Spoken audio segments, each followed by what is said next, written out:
Hello les rocks, j'espère que vous êtes solides. Je veux partager aujourd'hui avec vous une histoire insolite, l'histoire d'un divorce dont j'ai été témoin indirectement, on va dire ça comme ça.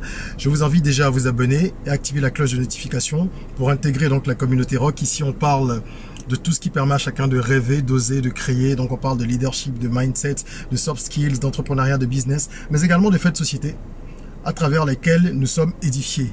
Donc je pense que les erreurs des autres nous permettent de grandir et les succès des autres également nous permettent de grandir. Ça nous permet de nous améliorer, ça nous permet d'éviter un certain nombre d'écueils, un certain nombre de problèmes, de difficultés, de savoir comment nous comporter dans certaines situations.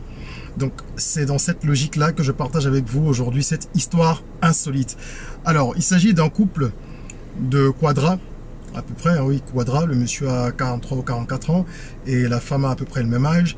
C'est un couple qui vit ensemble depuis de longues années, donc ils sont mariés depuis une dizaine d'années. Prenez bien la mesure de la chose. Évidemment, avant de se marier, ils se sont fréquentés un peu, je ne sais pas combien de temps, mais bref, ils se connaissaient suffisamment. Avant de se marier, c'est un couple somme toute heureux, en tout cas en apparence. D'accord, ils ont une vie sociale assez bien remplie, le monsieur a une très bonne situation, la femme ne travaille pas, ils se sont entendus pour que ça se passe comme ça. Elle a étudié, elle a des diplômes, donc il n'y a pas de souci.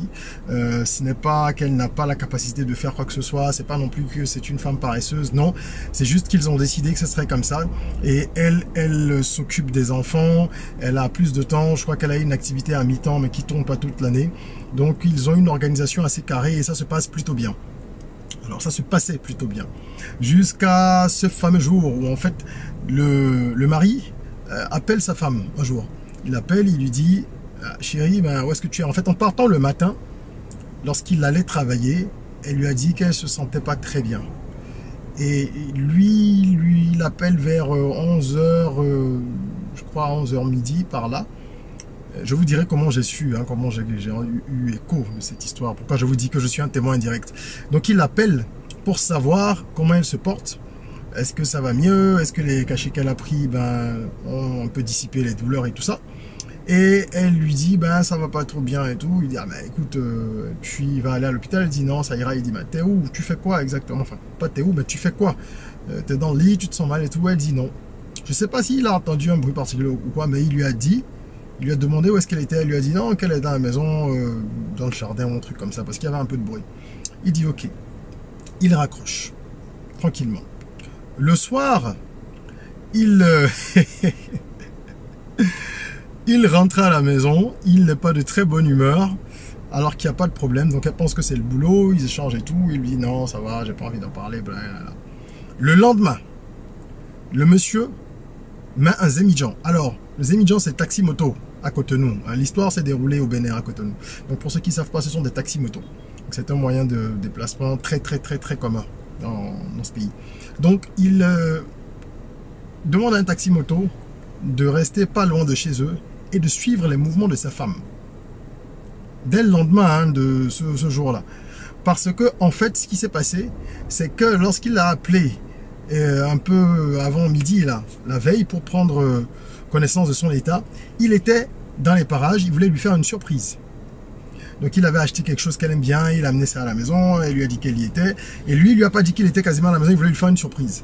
Marié depuis 10 ans. Il descend, il rentre dans la maison, il la trouve pas, quoi, elle est pas là. Donc il est reparti ce jour-là, tranquillement, et c'est pour ça que le soir, il n'était pas de bonne humeur, il s'est demandé ce qui se passait. Donc il dit aux Zemijan, écoute, aujourd'hui, tu vas traquer ma femme. Tu vas la suivre, détective privé, quoi. Il a certainement pensé qu'elle le trompait, peut-être, ou il voulait comprendre ce qui se passait. Parce il semblait y avoir une certaine confiance entre eux, donc il ne comprenait pas trop son attitude. Bref, le Zemijan il reste pendant dans la maison, il va rendre compte vers 14-15 heures au monsieur et il lui dit monsieur, moi je ne comprends pas trop ce qui se passe, j'ai fait ce que vous m'avez demandé.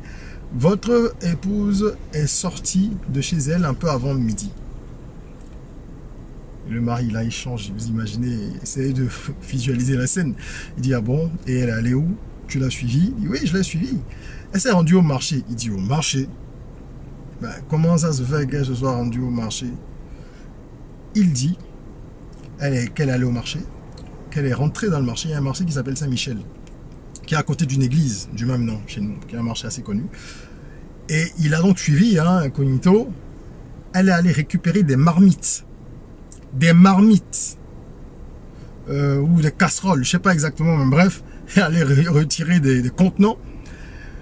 Et il lui a dit que de ce que lui, c'est lui, les émigrants, puisque c'est des gens très bien informés, ils sont dans la ville. La zone dans laquelle il a vu aller au marché pour récupérer ces marmites-là, que des fillettes qui travaillent avec les commerçantes dans le marché ont porté jusqu'à la voiture de la femme, ce sont en fait, c'est une zone où les gens viennent acheter des sauces déjà faites. Suivez-moi bien, l'histoire est terrible. Des sauces déjà faites, préparées, ok? Alors le mari il comprend pas bien, il dit mais pourquoi est-ce qu'elle irait acheter des sauces? Il dit mais tu es sûr que c'est ça que là? Il dit moi j'ai pas vu, le deuxième dit j'ai pas vu ce qu'il y avait dans la marmite. Par contre je sais que dans cette zone là c'est le commerce qui s'y fait et qu'il y a plein de jeunes femmes surtout qui viennent tous les jours chercher des sauces là, elles ont même des abonnements et c'est ce qu'elles utilisent chez elles. Alors le mari il a commencé à se poser beaucoup de questions. Le deuxième est parti, il a réglé, il avait fini sa mission. Et finalement, lorsqu'il rentre le soir, il n'arrive pas à se contenir. Il lui dit, pourquoi est-ce que tu vas acheter de la sauce au marché? Et j'ai l'impression que tu fais ça souvent, tu fais ça tous les jours. Et elle a failli s'évanouir parce qu'elle n'attendait pas du tout ça de la part de son mari. Donc elle a essayé de nier un peu, elle dit non, moi qui, il lui dit écoute, j'ai des preuves. À moins que ce soit autre chose que tu ailles faire quand tu sors tous les jours. Si c'est autre chose, ça va pas bien se passer. Je préfère que tu crèves l'abcès et que tu me dises la vérité. Donc, qui connaît sa femme, il a su comment l'amener à ne pas émettre de résistance trop longtemps. Et elle a fini par lui avouer, après 10 ans, écoutez-moi bien, qu'en fait, elle ne sait pas faire la cuisine.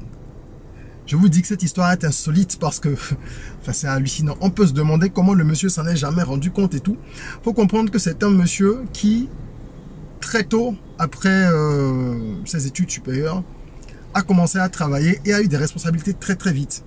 Donc il n'a jamais été là. C'est le type qui, depuis qu'il a commencé à travailler, part à 7 h et rentre pas avant 20 h. Il n'y a pas d'exception. Et évidemment, ils ont de la domesticité par moment. Lorsqu'il n'y a pas une domestique qui est partie, qu'il faut en trouver une autre, etc. Mais elle fait à manger à son mari, ce qui se passe dans de nombreux foyers. C'est-à-dire la domestique va faire un certain nombre de choses, elle peut aider la dame et tout ça, mais c'est la femme qui prépare pour son homme, soit parce qu'elle le veut, soit parce que l'homme le veut et le demande. Donc le monsieur, il n'a jamais eu l'occasion de se rendre compte qu'elle ne sait pas préparer. Les week-ends, quand il est là, il y a la domestique qui fait des choses, lui il est au salon, il est ailleurs. Évidemment, quand je dis que c'est pas préparé, c'est pas qu'elle sait pas préparer du riz ou des pâtes, mais c'est-à-dire qu'elle n'est pas capable de faire un repas de bout en bout. Et pendant tout ce temps, elle a menti à son homme, qui trouvait ses plats certainement délicieux. Et à partir de ce moment-là, il lui a dit, mais attends, c'est très grave. Donc en fait, tu vas chercher dehors de la nourriture que tu me donnes, alors que tu sais que je prends des précautions sur un grand nombre de points, parmi lesquels la qualité de ce que je mange. C'est un monsieur qui a toujours eu ce débat-là. Avec sa femme, même avec ses amis, il a toujours milité pour que les gens essayent de manger un peu sain, sans cube et tout ça. Et il a appris ce jour, par exemple, que, évidemment, vous savez, quand les femmes achètent des trucs comme ça dehors, il y a du cube magie dont on parle là, qui est un poison pour la santé. Il y a du cube, il y a plein d'autres choses qu'elles ne connaissent pas elles-mêmes.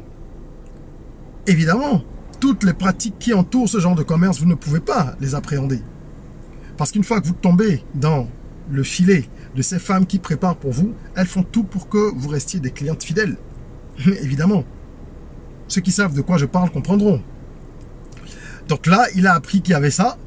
Il a appris aussi, parce qu'il a vraiment tensé sa femme ce soir-là. Ils ont eu des discussions très chaudes. Elle a essayé de faire profil bas parce qu'elle était complètement en tort.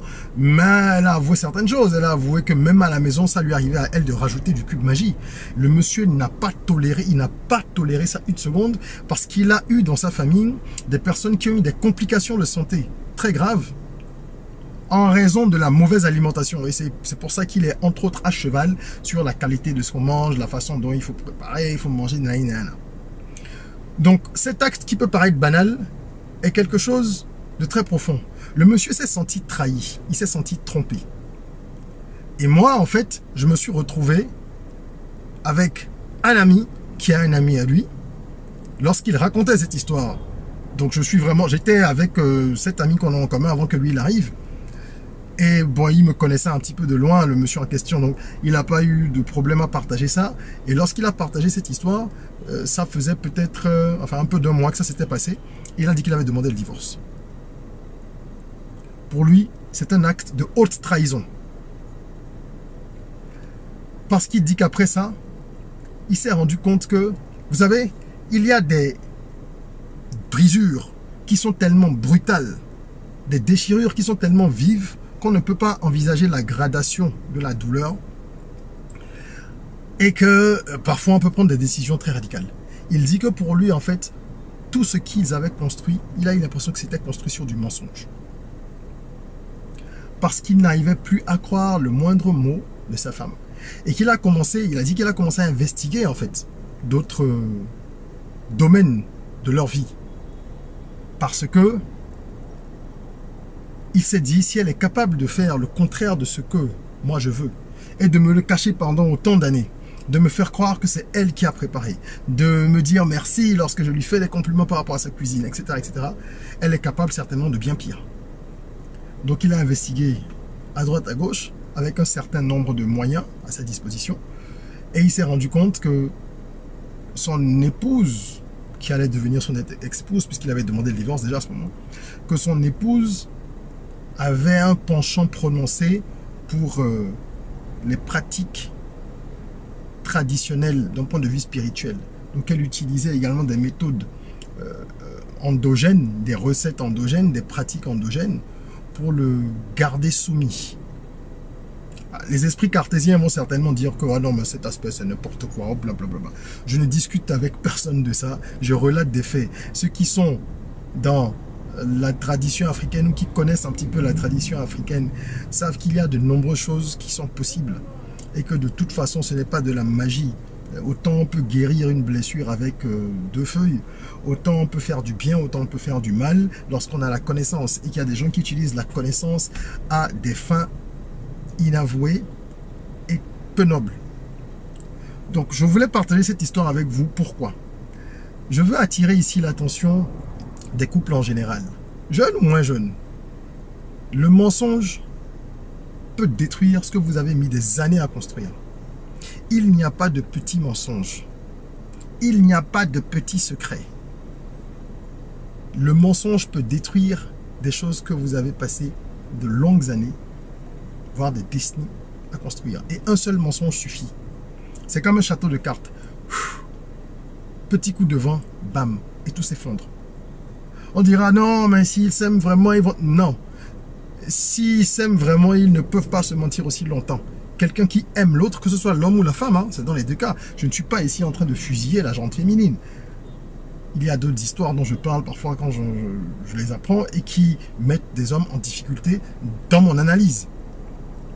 Et donc mon radar rock, moi, aujourd'hui, m'amène à dire que dans ce cas de figure, il ne s'agit pas de savoir qui a raison, qui a tort. Celui qui est l'auteur d'un mensonge ou d'une omission. Ah, parce que les gens disent souvent, oui, non, j'ai pas menti, j'ai omis de dire. Non, une omission, c'est un mensonge. Parce que c'est une façon de dissimuler la vérité. Donc, dans l'absolu, c'est un mensonge. En tout cas, dans les relations humaines qui sont sincères, qu'elles soient amicales ou sentimentales, il vaut mieux éviter ça. Aux femmes, je voudrais dire, surtout les femmes de notre génération et les plus jeunes encore plus. Quand je dis les plus jeunes, j'ai pas 60 ans. Hein. Je veux dire les trentenaires comme moi et les plus jeunes également. Et surtout, vous devez apprendre à cuisiner. Il ne s'agit pas ici de faire le débat de non, les hommes aussi, ils doivent faire la cuisine. C'est un autre débat. Chacun a son opinion. Moi, par exemple, je ne cuisine pas, je n'aime pas cuisiner, je ne m'en cache pas, je l'assume totalement. Mais ce n'est pas ça la question. Ce qu'il faut savoir, c'est que vous devez savoir cuisiner. Dans une certaine mesure, si vous vivez dans le contexte africain, même si on est loin de la féodalité qui a longtemps prévalu, il faut comprendre que il y a dans notre tradition un certain nombre de choses qui ne peuvent pas disparaître du jour au lendemain ou faire des volte-face. On ne peut pas pomper ce qui vient de l'étranger à 100% de façon radicale du jour au lendemain. La preuve, cette femme dont je viens de parler dans cette histoire, si elle ne savait pas que c'était important pour son homme, mais elle n'irait pas chercher des sauces dehors. Elle demanderait simplement à quelqu'un d'autre de préparer. C'est parce qu'elle sait que pour son homme, c'est important. Aujourd'hui, on a de plus en plus de femmes qui disent déjà qu'ils savent pas préparer. Et ça, c'est aussi un problème d'éducation. Parce que les mères, oui, elles sont responsables. Si vous n'apprenez pas à vos enfants à se débrouiller, à préparer, à faire un certain nombre de choses, c'est grave. Autant les hommes doivent être de véritables hommes qui sont responsables, qui prennent soin de leur famille, quelles que soient les situations. Comme ce monsieur qui dit que de toute façon il demande le divorce, mais qu'il n'a même pas besoin qu'il y ait des histoires de pension ou quoi, qu'il donnera exactement ce qu'il donnait à sa femme avant, bien qu'ils ne soient pas ensemble. Et peu importe qui aura la garde des enfants. Ça, c'est être responsable. Donc les parents doivent éduquer les hommes à être des responsables et éduquer les femmes à savoir également prendre la mesure de leur rôle dans une famille, dans un foyer. Donc éduquons bien nos enfants et que les enfants eux-mêmes se responsabilisent. Parce que les générations sont de plus en plus négligentes, inconscientes et travaillent leur caractère avec légèreté. Quand on est rock, on ne fait pas ça. On a conscience de ses devoirs et on les assume. Donc communiquez, ne vous montez pas. Je ne vais pas commenter davantage, je pense que c'est très clair. Moi, je comprends le monsieur. Je voudrais savoir si vous trouvez qu'il a exagéré, si sa décision est trop radicale. Je vous ai dit qu'il a découvert d'autres choses. Bon, donc ce n'est pas que la sauce qui l'a poussé à divorcer, mais ça a été le déclencheur, et un déclencheur puissant. Alors, quel est votre avis? Il y a beaucoup de femmes qui font ça. Hein. Rien qu'à Cotonou, j'en connais quelques-unes, moi. Et le secteur en question à Saint-Michel, je sais où il est tout le temps full. Parfois, il y en a qui se garent même vers l'église, elles font comme si elles vont à l'église, elles rentrent dans l'église, elles sortent par une autre entrée pour que les gens ne captent pas leurs mouvements parce que c'est des mouvements quotidiens. Vous imaginez? Il y en a qui prennent de la sauce pour 2-3 jours, qui ne viennent pas tous les jours et tout ça. C'est un bon business pour les femmes qui en bénéficient dans le marché. Mais c'est quand même très grave, quoi.